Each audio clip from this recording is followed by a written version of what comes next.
जय तंत्र मंत्र केंद्र में मैं आप सबका हार्दिक स्वागत एवं अभिनंदन करता हूं। मेरे प्रिय भाई बहनों, आज मैं आपको नाग कन्याओं की साधना का अनुभव बताऊंगा, जिसके लिए आपको हमारा वीडियो अंत तक देखना पड़ेगा। यदि आपने हमारा चैनल अभी तक सब्सक्राइब नहीं किया है तो लाल वाली बटन दबाओ और घंटी बजा दो। कोई शुल्क एवं चार्ज नहीं कटेगा। आप हमारे वीडियो को फेसबुक पर, व्हाट्सएप पर, ट्विटर अकाउंट के माध्यम से, इंस्टाग्राम पर अधिक से अधिक शेयर करें। लाइक और कमेंट करना भी आपका धर्म है। दुनिया में जिसका कोई नहीं, मैं उसका हूँ।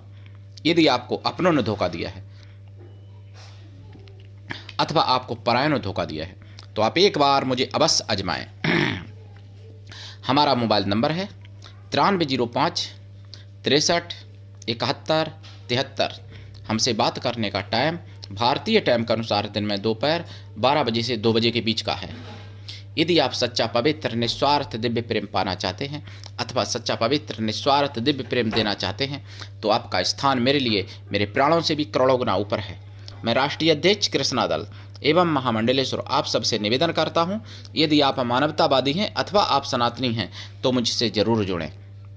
यदि आप में योग्यता हुई तो मैं आपको पदाधिकारी भी बनाऊंगा अपने संगठन कृष्णा दल में। ये कृष्णा दल हमारा आपका सबका एक परिवार है। आप देश विदेश में, विश्व के किसी भी कोने में रहते हैं, किसी भी जाति धर्म से हैं, कोई दिक्कत नहीं। आप हमारे दिए हुए ज्ञान से भरपूर लाभ उठा सकते हैं। मेरे प्रिय भाई बहनों, मैं आपको नाग कन्याओं की साधना का अनुभव बताऊं उससे पहले मैं कुछ जरूरी बातें बताना चाहता हूं। पहले लव जिहाद होती थी, अभी भी हो रही है, जो हिंदू नाम बता के, हिंदू पहचान छुपा के लोग करते थे। लेकिन अब मैं आपको बहुत ही भयानक चीज़ बताने जा रहा हूं। ऐसे लव जिहाद और ऐसे अब तो खुली जिहाद हो रही है। लव जिहाद तो लव माने प्रेम, तो अब लव जिहाद नहीं हो रही है। लव जिहाद तो हो ही रही है, लेकिन अब खुलेआम और भी जिहाद हो रही है। जहाँ इनकी संख्या बढ़ जाती है मुसलमानों की, वहाँ पर यही होता है। देखो, मैंने सुना है 19 फरवरी 2026 सुदर्शन चैनल पर खबरों में और जनमत में भी खबरों में भी सुना है, पुणे में एक घटना। एक पूरा परिवार जा रहा था बाजार, मेन रोड पर चलता फिरता बाजार था। ऐसा नहीं कि वहाँ पे सुनसान था। माँ और बहन और भाई और पत्नी, यानी माँ बाप, भाई बहन और दूसरी बहन, इतने लोग जा रहे थे। मतलब 2 बहनें, 1 भाई और माँ, यानी पति पत्नी, माँ बाप जा रहे थे। और जो बहनें 2 और भाई जो थे वो जवान थे, ऐसे नहीं बूढ़े थे। और माँ बाप भी ज़्यादा कोई बूढ़े नहीं थे। लेकिन 2 जिहादी आए, मुसलमान जिहादी, सुअर जिनको मैं बताऊं, बल्कि सुअर क्या, सुअर की बिष्टा में पलने वाले कीड़े। उन्होंने सबके आँख में लाल मिर्च की चटनी डाल दी एकदम, सभी के। और उसके बाद में 30 साल की जो बहन थी उसको उठा के ले गए, उसके भी चटनी डाली। ऐसा नहीं कि उससे कोई पहले से प्रेम प्रसंग होगा तो उनको उठा ले गए। मतलब उसके आँख में चटनी डाल के मिर्च की, और उसको भी उठा ले गए असहाय करके, तड़पती हुई। चारों तरफ नाकाबंदी की गई पूरे ज़िले में, पुणे में, महाराष्ट्र में। डबल इंजन सरकार, इसलिए नाकाबंदी हो भी गई, नहीं तो नहीं हो पाती। नाकाबंदी की गई। लेकिन अब आगे समय बताएगा वो हिंदू बहन को मतलब प्राप्त कर पाते हैं हिंदू लोग या नहीं कर पाते हैं। बजरंग दल वालों ने भी बहुत उनका सहयोग किया है, हिंदू लोगों का, विश्व हिंदू परिषद बजरंग दल वालों ने। तो ये घटना है, तो आपको सावधान रहना पड़ेगा। ऐसा नहीं कि आप दिन में बाजार जा रहे हैं तो घटना नहीं हो सकती, आपके परिवार साथ में तो आप बच सकते हैं, सुरक्षित हैं। ऐसा अगर आप सोचते हैं तो भूल है, क्योंकि वो जिहादी आते हैं। आपको सावधान रहना पड़ेगा और आपको भी चिली स्प्रे अपने पास रखना चाहिए, ताकि कोई भी ऐसी हरकत आपको दिखाई पड़े तुरंत आप उसी के आंख में डाल दो। वो आप ना डाल पाए उससे पहले। वो उनके हाथ में यदि कोई अस्त्र शस्त्र होता तो सभी के हाथ में चटनी नहीं डाल पाते। और एक अगर डाल भी देते 1-2 के तो उठा नहीं ले जा पाते उनके पास, अगर कोई अस्त्र शस्त्र होता हिंदुओं के पास। इसीलिए मैं कहता हूं कि अस्त्र शस्त्र घर में रखो, चलाना सीखो, बच्चों को चलाना सिखाओ। बताता हूं ना, चौथा उपाय है। तो ये उपाय करो तभी बच पाओगे, नहीं तो कल पुणे में हुआ, आज कहीं और होगा, कल तुम्हारे घर पर होगा, तुम्हारी बहन बेटी या पत्नी के साथ हो सकता है। ये सोच लो, तुम्हारी माँ के साथ हो सकता है। ऐसा ना सोचो कि वृद्ध के साथ नहीं होगा। ये जिहादी सुअर के मतलब भिष्टा में पलने वाले कीड़े, ये विषैले, किसी को कुछ नहीं छोड़ते हैं, किसी को कुछ नहीं समझते हैं। ऐसे ये सुअर के विष्टा में पलने वाले कीड़े हैं। इनके लिए हर हिंदू मारने, काटने और मतलब प्रताड़न करने योग्य ये समझते हैं हर हिंदू को, चाहे भी उम्र कोई भी हो, जात कोई भी हो। जात नहीं पूछते हैं, उम्र नहीं देखते हैं, काला गोरा भी नहीं देखते हैं ये लोग। ये बात समझ लो, इनको केवल मिटाना है तो केवल हिंदुत्व को, हिंदुओं को मिटाना है। ये कोई पागल भी नहीं देखते हैं, ये कोई विद्वान भी नहीं देखते हैं, ये कोई किन्नर को नहीं देखते हैं। किन्नर को भी ये लोग जिहाद करते हैं, किन्नरों के साथ भी। तो आपको बचना पड़ेगा, और तरह तरह की जिहाद हो रही। दूसरी घटना भी मैंने सुनी है इसी दिन, उज्जैन में एक जिहादी पकड़ा गया, पंडित का रूप बनाए, धोती कुर्ता पहने हुए, रुद्राक्ष की माला पहने हुए गले में, अष्टगंध का तिलक लगाए हुए, पंजाब का जिहादी हिंदू बहन के साथ घूम रहा था जगह जगह, और होटल लिया हिंदू युवती के नाम से, आईडी से। होटल वालों को शक हुआ, बाद में पूछताछ हुई, हिंदू नाम बताने की कोशिश की। उसके बाद में बजरंग दल वालों ने जब कड़ाई से पूछताछ की तो आईडी दिखाई, जफर खान नाम निकला उसका, वो पंजाब का था। वो भी एक जिहादी, सुअर कहें या सुअर के बिस्टा में पलने वाला कीड़ा कहें, पंडितों को बदनाम करना चाह रहा था, पंडित बन के घूम रहा था उज्जैन नगरी में, महाकाल की नगरी में। तो जहाँ तीर्थ हैं वो सब इन जिहादियों के निशाने पर हैं, जो हिंदू हैं वो इन सब के निशाने पर हैं, चाहे हिंदू कोई बहन हो, बेटी हो, पत्नी हो किसी की, या माँ हो, या मासूम बच्ची हो। एक मुसलमान ने, जिहादी सुअर के पिल्ला के बिस्टा में पलने वाले कीड़े ने 5 साल की बच्ची के साथ दुष्कर्म किया, गिरफ्तार हुआ। गिरफ्तार होते हैं, हालांकि इनको तोड़ा जाता है, लेकिन उस तोड़ने से कोई फर्क नहीं। मैं तो कहता हूँ इनको फांसी होनी चाहिए, ये दोबारा जेल से निकले ना, लेकिन ऐसा सरकार नहीं कर पा रही है, करना चाहिए। तो ये सारी चीज़ें आपको समझनी पड़ेंगी, और आपको अगर अपना बचाना है तो 4 उपाय करो। नंबर 1, संतान ज़्यादा से ज़्यादा उत्पन्न करो। नंबर 2, वेद पुराण पढ़ो और बच्चों को पढ़ाओ। नंबर 3, बच्चों को अच्छे संस्कार दो, या नंबर 2 पे समझ लो कि बच्चों को अच्छे संस्कार दो। और नंबर 4, घर में अस्त्र शस्त्र रखो, चलाना सीखो और बच्चों को चलाना सिखाओ, तो बच जाओगे। वरना तो फिर वही होगा जो पुणे में हो रहा है, कभी उज्जैन में हो रहा है, कभी केरला में हुआ, कभी कश्मीर में हुआ, कभी उदयपुर में हुआ कन्हैया लाल के साथ, तो कभी कमलेश तिवारी के साथ हुआ यूपी के, तो कभी दिल्ली में हो रहा है, मुर्शिदाबाद में हो ही रहा है, बांग्लादेश में तो खुलेआम हो रहा है। तो इसलिए आप बचना चाहते हो तो ये उपाय कर लो।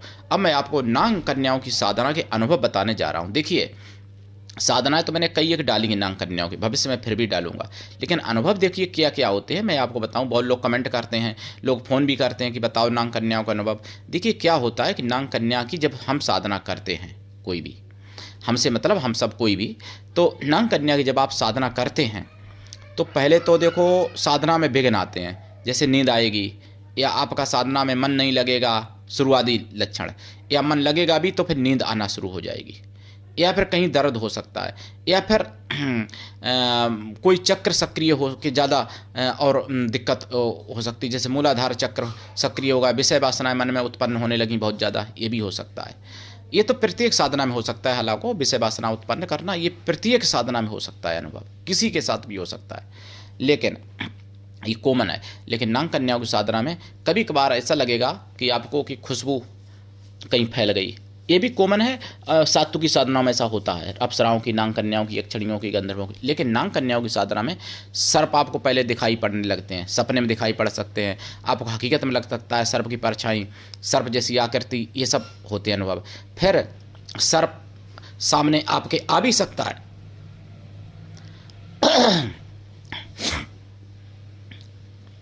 आपके सामने सर्प प्रकट हो सकता है, इसमें कोई संदेह नहीं है। कभी कभार ऐसा भी लग सकता है कि सर्प आप पे हमला करने आ रहा है, तो कभी कभार ऐसा लग सकता है कि सर्प आपके पास बैठा हुआ है या आपके साथ सर्प है। कभी कभार ये भी लग सकता है कि सर्प आ रहा है सीधा और आपके ऊपर चढ़ रहा है, या आपके वस्त्रों में घुस रहा है सर्प, ऐसा भी लग सकता है आपको, लेकिन होता नहीं है, केवल ऐसा अनुभव कराया जाता है।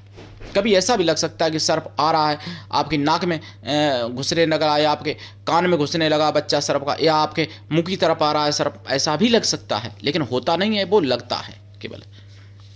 लेकिन जंगल में बैठोगे तो हो भी सकता है हकीकत में भी, तो आप ये भी भूल में मत रहो कि हकीकत में नहीं है, तो फिर प्राण भी जा सकते हैं। तो इसलिए साधना सुरक्षित जगह पे तो करनी ही चाहिए। वैसे ये साधना रात्रिकालीन है। साधना जो नाग कन्याओं की होती हैं वो रात्रिकालीन होती हैं, और उन सभी साधनाओं में ब्रह्मचर्य व्रत, एक टाइम भोजन, भूमि से परम आवश्यक होता है। साधनाओं के जो अनुभव हैं, कभी कभार ऐसा भी दिखाई देती हैं कन्याएं सपने में, या कि कभी नागिन बनी तो कभी कन्या बन गई, कभी कभार आपके साथ हकीकत में भी ऐसा हो सकता है कि वो कभी सांप है तो कभी लड़की बन गया बहुत सुंदर, तो कभी फिर सांप बन गया। ऐसा भी आपके साधना में अनुभव होता है, दिखाई देता है। कभी कभार आपसे ये भी कहा जाएगा कि साधना छोड़ दो, हम आ गई, मतलब वो लड़की कहेगी कन्या, नांग कन्या, तो आप माला बिना पूरी किए ना उससे बोलें जब तक आप पूरी साधना ना कर लें उस दिन की जब आप साधना पूरी कर लें तब आप उसको जो भी बात करना है करें, नहीं तो जाने दें। साधना के दौरान बात नहीं करनी चाहिए। आपको बता दें, कोई अगर कहता है साधना छोड़ दो या आपने क्यों बुलाया या मैं आ गई, अब आगे करने की ज़रूरत नहीं है, तो ऐसा नहीं बिल्कुल माने, नहीं तो फिर साधना खंडित हो जाएगी, फेल हो जाएगी। दूसरी बात, आपको बहुत सुंदर लड़की दिख सकती है, बहुत सुंदर, मतलब बहुत ज़्यादा सुंदर, और अगर आपका मन चलायमान हुआ तो समझ लो साधना फेल हो गई। और साधना अगर आपकी फेल होती है तो आपकी फिर मृत्यु निश्चित है, मृत्यु ऐसे समझ लो आप।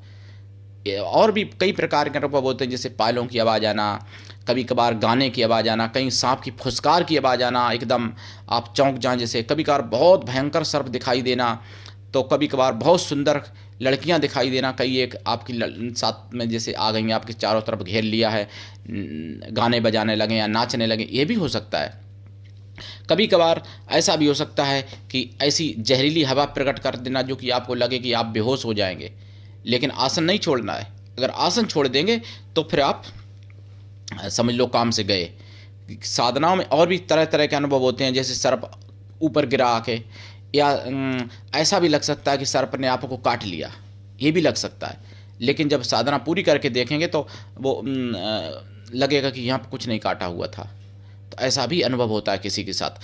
फिर मैं आपको बता दूं, दुनिया में किसी भी शक्ति के जितने साधक हैं, शक्तियाँ अनंत हैं, और एक एक शक्ति के अनंत प्रयोग हैं, एक एक शक्ति के अनंत अनुभव हैं।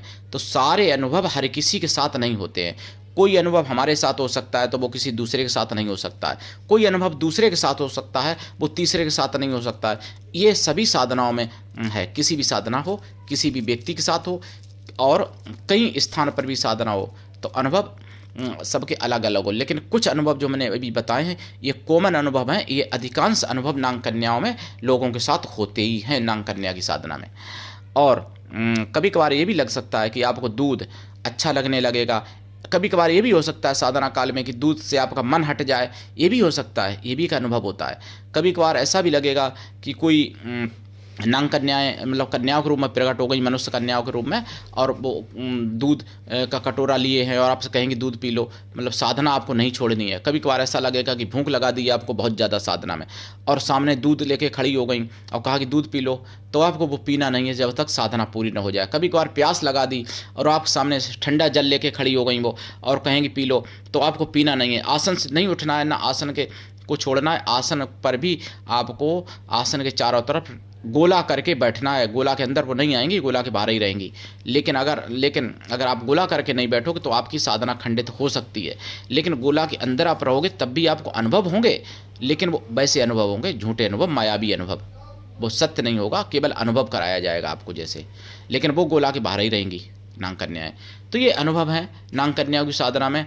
और होली पर जो ग्रहण पड़ेगा उसके बारे में भी मैं दूसरा भाग अगले बताऊंगा, तो उसमें बताऊंगा कि ग्रहण कौन सी राशियों के लिए लाभदायक है, कौन सी राशियों के लिए हानिकारक है, किन राशियों को मालामाल करने वाला है ये 3 मार्च का ग्रहण 2026 का, ये भी मैं आपको बताऊंगा आगे अगले भाग में, ठीक है, अगला मतलब वीडियो बनाऊंगा।